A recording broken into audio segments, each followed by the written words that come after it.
All right, it is time for interview 3, Aidan, of Hate Week, Birds versus Boys Week. First, we had Morgan flipping the Birds from Team Birds. Then we had Mike Tag start off with Team Boys. And now it's time for Mr. Rome himself, Cowboys Fan Talk, to re-enter the party of Birds versus Boys. We could not have you during this week, Rome. How you doing, man? Welcome back. Appreciate you gentlemen for having me. I'm doing pretty good, all things considered. Yesterday wasn't ideal, but it is what it is. As our Eagles constituents know, today isn't ideal neither. So that's the way of the world. Honestly, I wanted this moment so bad. I wanted all these guests showing up here with their tail between their legs after yesterday, and I just didn't get my moment because 3 o'clock today, everything changed and Jalen Hurts got hurt. Well, we understand because when we thought we were going to have our moment earlier this year, our quarterback got hurt too. Mm-hmm. So it kind of is one of those things where, I've heard a lot of, we've dealt with adversity because, we played in bad weather. I'm like, no, that's not quite it. You have Kelvin Joseph playing cornerback? I don't think so. Today at 3 o'clock, you guys feel what the rest of the NFL been feeling all year, which is, we got to really figure this out. Mm-hmm. Yeah, you do. Because, that's why it's hard to do what you guys have been doing because things change quickly. And on a dime where it's like, we should rest our starters this early. I was like, okay. Now it's like, you mess around and slide 2 games and we can win the division again. So it's crazy. And things can change in one tweet. Who sent it out first? Schefter? Yeah, he did. Well, the first thing that happened, the Vegas lines were moving like crazy for both the game and the MVP odds, which is like a whole nother story that's allowed to happen. Now, I do feel bad. Let me. I don't know if you guys know. Jalen Hurts is my frat brother. Really? I did not know that. Omega Psi Phi. So I did not know that. Yeah, I never met him in person, but we are in the same fraternity. So I don't got like genuine hate for Jalen Hurts. I don't wish injury on him or like career-ending stuff. And I feel bad because literally this is going to affect his money. Mm-hmm. And although people love to bring up Dak's money, I don't hate on anyone making money. Nope. And he was on a trajectory that if he wins MVP, he's going to get paid. And unfortunately, these are things that when you come to the negotiation table, if he doesn't win the MVP, that takes when it's time to negotiate now, I think Howie and them will take care of him. But it's just one of those things where if it's kind of like us when the rush train was rolling and it was kind of like you kind of darned if you do, darned if you don't, because if Rush continues to ball, they were like, well, what do we need Dak for? So it was weird when the Eagles beat us. It was kind of like, okay, we can stop the inner turmoil. And now after Micah's comments, which like everything happens weirdly at the right time. Mm-hmm. If Minshew comes out there and carves us up, this is not going to help anything. No. So it's kind of weird. It's like, I want us to win, but, because if it works like you want, if we get carved up, what's going to change for us? We're the 5th seed. Mm-hmm. We're pretty much locked in. If you carve us up with Minshew, your fan base is it's already kind of split. I've lived this movie for 6-7 years. I know what it's about. So if Minshew carves us up, the ones that have been silenced, they're gonna get new life. Mm-hmm. y'all got to deal with that for the last couple of weeks. So the NFL, when I say y'all got about to face adversity, I know it's not ideal, but I've been living this movie forever where it's like, can we just focus on football? Nope. Mm-hmm. You can't. No. It's kind of ironic, right? Like the comments were made, is it Hurts or the system? And now we could beat our biggest rival in prime time with the backup quarterback, which would imply that it is. Now, I would be mad. I do not want to get swept and then lose to your backup quarterback because trash talk wise, y'all gonna let us have it. Oh yeah. This is the Twitter Bowl. This is Twitter Bowl 2022. I'm gonna make sure if we win with a backup quarterback in Dallas, you guys won't have a fun Christmas. You might be opening presents, but I'm gonna be in the back of your head that whole time. I will give anybody that watches this thing this cause for pause or a calming word. If you're a Cowboys fan, it ain't really much an Eagles fan is going to say to you that you ain't already heard. Mm-hmm. Add whatever comment you've had and put Merry Christmas after it. It ain't gonna be nothing different. So don't go into the game nervous about losing. Y'all, this isn't like, okay, if we don't perform, they're gonna call my team trash. Already do that. If we don't perform, they're gonna say Dak isn't a good quarterback. You already do that. You're gonna say Zeke is washed. Already heard that all year. Mike McCarthy get coach. What are you going to add on to it? And Merry Christmas? So it don't really matter. I don't have any, I have no anxiety for the game because you already don't believe in us anyway. We playing with house money. Mm-hmm. So you got way more to lose because even without having Hurts, if we beat you and you look at me and say, well, it wasn't because of Hurts, I still win because I've been hearing all year that a quarterback being hurt don't matter. So I've won before the game is even kicked off. I can't wait. Either you beat us with Minshew, right? And I get to watch your fan base tear each other apart. We win, and you look at me and give me the excuse you told me wasn't a valid excuse, right? Or you just or we somehow just go out there and play horribly, and you're just gonna call us trash all week. You already call us trash. Y'all don't believe in us. We do not. Well, here's the thing. All right, here's my question: morale-wise, from a Cowboys point of view, where are you at? We could call you trash anytime, even when you're 13-3 last year, because it's just a rivalry. But how do you feel about the team right now, where they're in a situation where they clinch a playoff spot? They still have a legitimate chance. This isn't the strongest conference, but at the same time, they gave up 500 yards last week. Trevor Lawrence was balling out. So you're in the playoffs, but you're kind of floating there as the 5 seed. Where's morale at from your point of view? Well, I'll tell you this. It's 2 words with the Cowboys right now. There's context and clarity. See, because of the current situation you guys are dealing with, you'll listen to context where you wouldn't have 6 hours ago. 6 hours ago, it was excuses. Now, because you're dealing with an actual injury, context comes into play, and we can have an actual football discussion. The Cowboys' defense is struggling because of so many starters missing. Yep. Mm-hmm. It's just too much turnover in one season, and you need at least some time to stabilize. Our cornerback 2 position is in turmoil because our second best cornerback right now is Deron Bland, and he's playing in the slot. And you almost want to move him out wide, but then you don't know if you're going to create a new problem in the slot. So that's our biggest issue. Outside of the fact Rome, I think you liked my tweet. I would rather see Al Harris out there playing CB2 than Kelvin Joseph this week. It's sad. I used to beat the drum for Kelvin Joseph just because in my mind I thought he had potential, but he's never been mentally in the game. Nope. Physical ability only gets you so far. Mm-hmm. If this is just a physical attributes competition, it might be decent, but it's not. Mm-hmm. He doesn't have the mental acumen of even Anthony Brown, who tends to get beat once a game. But the rest of the game, he's pretty solid, Mm-hmm. So I put up the 5 corner possibilities, including Kelvin Joseph. It's either Nashawn Wright, it's either Sheffield, it's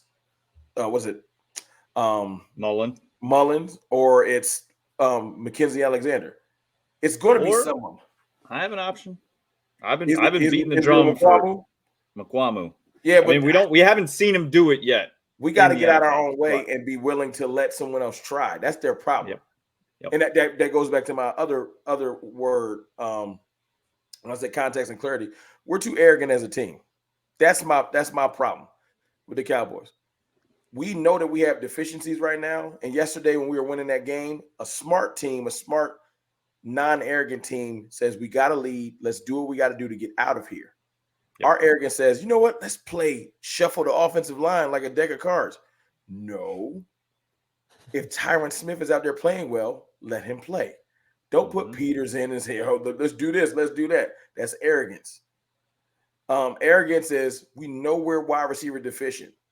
And I know T.Y. Hilton just got here. But now we can wait a week. Mm-hmm. No, we can't. And it showed his head during the game. You should have put T.Y. Hilton out there just to make the Jaguars have to think about one extra thing. Yep. Even if he came in and played, okay, you're going to come in for 5 plays. These are your 5 routes. We're going to tell you what you're running. I don't care if you don't know the playbook Because when the Eagles signed Linval Joseph and Ndamukong Suh, they didn't let pride and arrogance get in the way. They said, you playing. I just got signed. You playing today. We threw them out there right away. Yep. We signed them on Thursday. They were out there on Sunday. Now you can say receiver's different than D tackle. It don't matter. Mm-hmm. Someone out you there can run 5 routes. I mean, T.Y. Hilton knows the entire route tree. Well, you can learn 5 routes. So maybe he won't be out there in a speed when we're playing up tempo. Mm-hmm. But if you're going into the huddle, T.Y., you got a 9 route this week. That's it. Okay. You know what I'm saying? But arrogance. You know what I'm saying? Mm-hmm. Arrogance. When the arrogance in clock management with McCarthy and with Dak and with Kellen. Because everybody's culpable. You know, Dak has been in this league long enough to say, man, we need to run. We need to run. We need to make them burn that timeout. And then when you watch the actual play that we run 3 verticals. Of Noah Brown going up the sideline, getting pushed into the sideline, and you're throwing it there, leaving them with 1 timeout and 1:15 left. Come on. But it's just bad play design. It's like the play I complained about the week before when we run 4 button hooks across the. What is y'all doing? Mm-hmm. Like, you know what I'm saying? So it's just like it's arrogance. It's arrogance from Kellen Moore because he doesn't get with a genuine strategy for his opponent. He just picks plays up top his head. You know what? I'm running reverse right now. Well, and the thing is also it's football intelligence, right? So that play at the end of regulation, I call it the end the game play, right? Where Kellen Moore throws the verticals out there. If you look at the play, they have Noah Brown on the left-hand side. And I'm not going to kill Noah Brown. He's been playing very well. He had 2 touchdowns he just this had game. Poor play, and it is what it is. But if you see, the cornerback was 9.5 yards off of him. Once he got to the sticks for the first down, the cornerback was still 9.5 yards. Stop and turn around. He snapped it off. It's a first down. A guy like T.Y. Hilton runs that play the right way. That's my thing. The thing is, you snap it off even if they ain't in the playbook. Even if that ain't the play that's called. Yep. Football is nuanced. I watched that the Kelsey Brothers podcast clip. Oh yeah. Of him saying that the play didn't work, but even it like they're talking about how him and Andy Reid are talking about, well, I get to throw the ball. He's like, well, what's the progression? There's no progression in this play, Travis. You know, and he's like, well, you know, when the play started, it looked like it was open, so I took it. And all I'm saying, I brought that up just to say that there are a lot of times where this is the play. The play breaks down. It's a scramble drill. If you are breaking on a route, it's all verticals, and you see that the DB is retreating, then your football acumen, I'm going to snap this off. Yep. In your mind, you already know that everyone is going vertical. I'm going to snap it off. Yep. And maybe Dak sees it and just lets the ball go. And we can talk about how I just broke the play later. My point is, it's arrogance. We've been humbled because of it. And it's not just this game. It was arrogant in the Packers game. Yep. The Cowboys have too much to not just run the ball in situational stuff is why we always mess up. You know, it's like, nah, it's time to. Dak was cooking yesterday. Yeah, he was. You know what I'm saying? Both of his plays that he throws the interceptions is pressure. The first one where the ball sailed on him, everybody's like, Dak is trash. Look at that pass. Then when you slow it down and look at the play, you're like, oh, his arm got hit again for the 5th or 6th time this year. That's caused interceptions. You know what arrogance does? We should probably put Tyron Smith back at his blind side. No, we got a rookie we really want to work on. Look, Tyler Smith has had a great year. Congrats. You played a lot more left tackle than we expected. We can return the left tackle next year when you get a full off season at it. Yep. Right now, we're trying to do something. You're going to guard. End of story. Tyron Smith is going to left tackle, and Jason Peters is going to right tackle. And if someone gets hurt, can play fullback. But look, the arrogance make you say, well, what if someone gets hurt? Why are you worrying about something that ain't happened yet? Yep. You figure out the contingency when they get hurt. You know what I'm saying? But the arrogance makes you say, well, we got this. So that's my problem. When you ask me my problem with the team, if you watch my video from yesterday, that's my main thing. We're too arrogant. We're heading into the Eagles game, right? Mm-hmm. Heading into the Eagles game, and then there's 2 games left. We're already in the playoffs. How do they get past this arrogance? Can they get past this arrogance to actually beat a team like the Eagles? go into the playoffs, and actually, I don't know, maybe win a game in January. We got humbled yesterday. The beauty of this is the slate of games we got lined up. We don't have a chance to get arrogant again until Washington. You can't sleep on the Eagles. I don't care who not playing, just because of the genuine hate, you know. And although you won't get as many kudos if we somehow, because it ain't an easy game. Let me get that clear. Minshew could easily throw for 300 on this. I'm not even worried about Minshew though. It's not even that I'm saying he's not capable. Their line, they could just say we're going to road grade y'all, and you got to figure it out. Yeah. And if you overcompensate, Minshew's going to play action you to death. You know what I'm saying?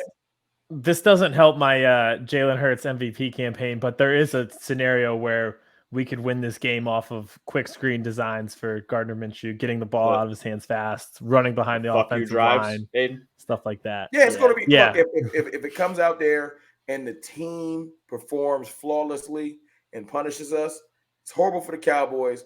Luckily, we still have time to try to regroup and pick ourselves off the mat. But yeah, the media is going to destroy Jalen Hurts and them, and they're going to pat Micah Parsons on the back. Yep. So I'm not saying it's a win-win. I don't really care if Micah's right or not. That don't help the team. Like, you know, it's only great for him. But at the end of the day, I just need them to know, to Micah's point, you know, this isn't even trolling. To Micah's point, it is a great team. And Steichen can call up some plays to beat you. And every game ain't always hinging on the quarterback. We learned that ourselves. If anyone can tell you that it's possible to beat teams with the Cincinnati Bengals still confused about what we did with Cooper Rush. So it ain't a game you overlook, because that's just like us. To go into this week focused, see that Hurts is injured, and then get unfocused, because that's what the arrogance comes back to the surface, you know. But the run game of those five linemen with Kelsey and Johnson and Mailata, I'm telling you right now, we can't overlook just purely off of that. And Miles Sanders and Gainwell and y'all running backs, you got your safety valve back in Dallas Goedert. You know, so you run the ball enough till we start overcompensating, and then you just play action us to death. Yep. Because AJ Brown and Devontae Smith ain't hurt. Mm-mm. You know, now it literally is. I'll give you this while I'm on here. I don't agree with what Micah said as far as just it being. I'm not saying that Hurts is like it's interchangeable. You know, he has done some things this year that nobody else can do, but I get mad when the pendulum can swing too far the other direction.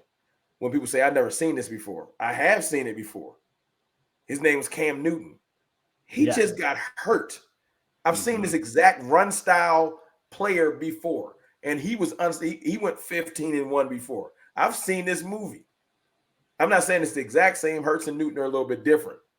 But when Newton was in his bag that year in 2015, he was passing on all cylinders, running on all cylinders, and nobody could do nothing until they ran into a defense that was just unworldly.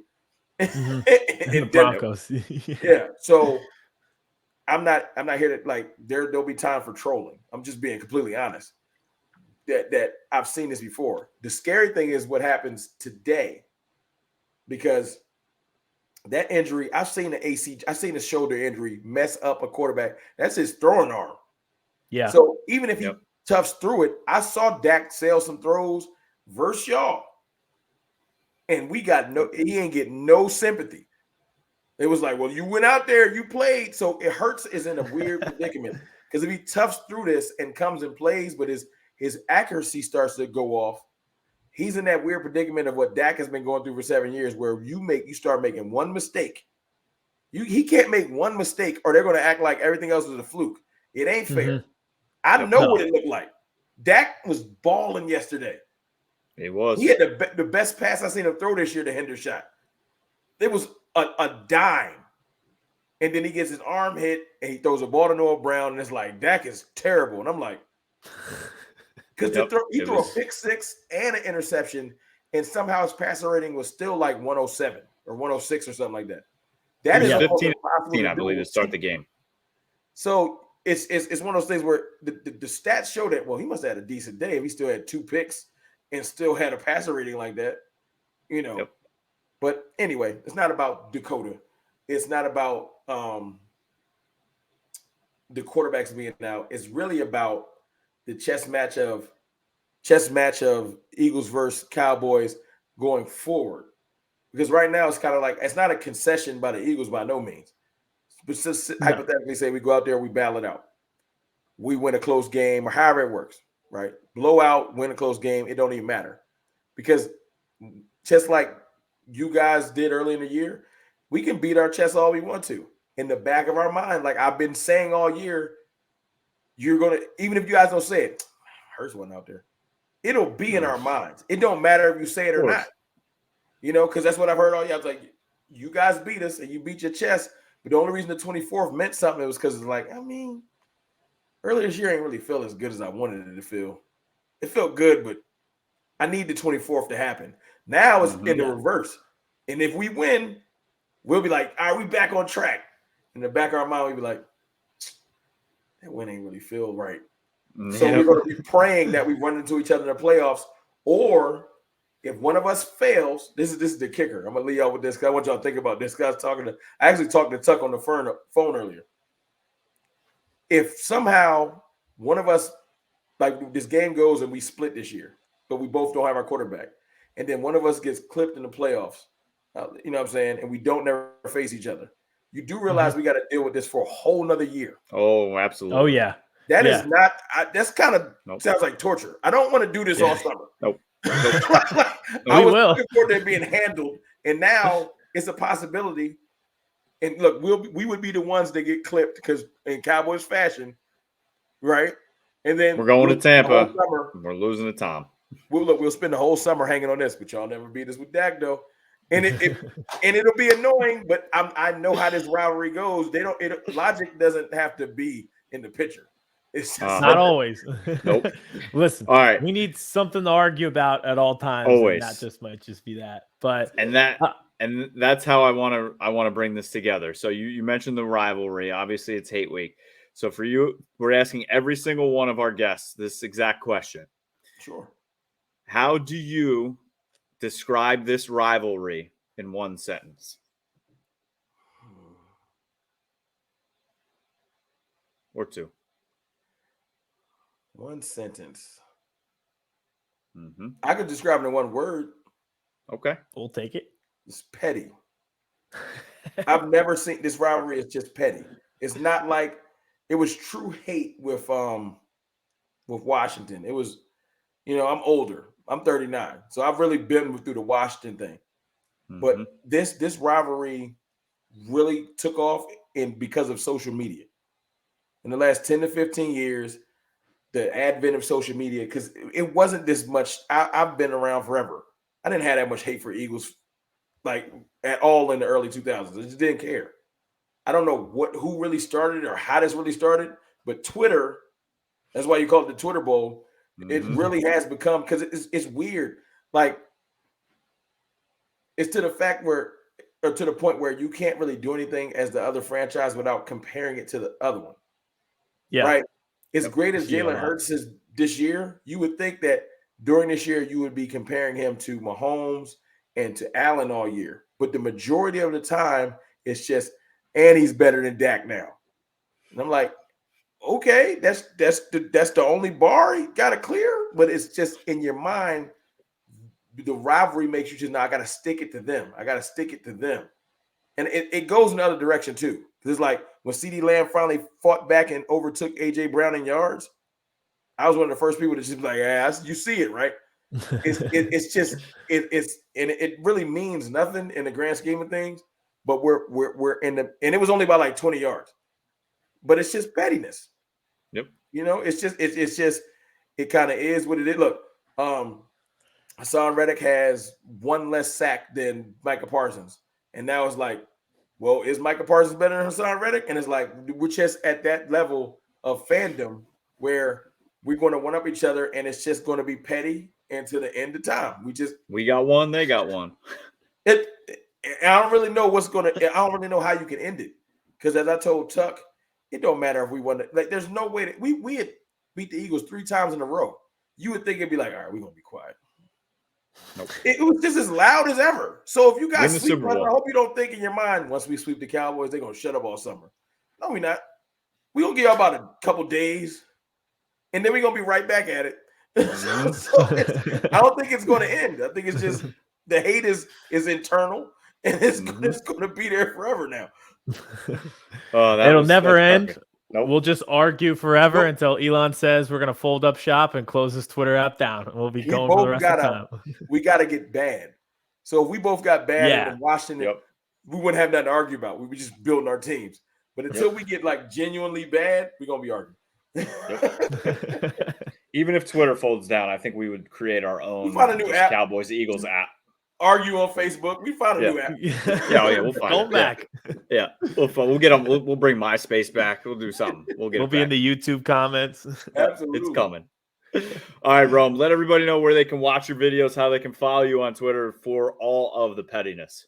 Oh, absolutely. First and foremost, Cowboys fans, don't lose faith for the season. I know it's hard to listen to that, but look, I have faith in this year because I've seen weirder things happen in sports. So we in the dance. The dance gets weird. Trust me. Let's just let the chips fall where they may. But you can find me at Cowboys_Fan Talk on Twitter if you're in the pettiness. If you want to actually hear me talk logical context and football stuff, come find me on YouTube at Cowboys Fan Talk. Twitter, I'm sorry, logic goes out the window sometimes. I apologize, people, to see that. Gotta have fun. Rome, we appreciate it. And when the Cowboys and Eagles play again for the third time this season in the playoffs, we will have you back. Thank you, gentlemen. Appreciate it, brother. Appreciate it, man. Thank you.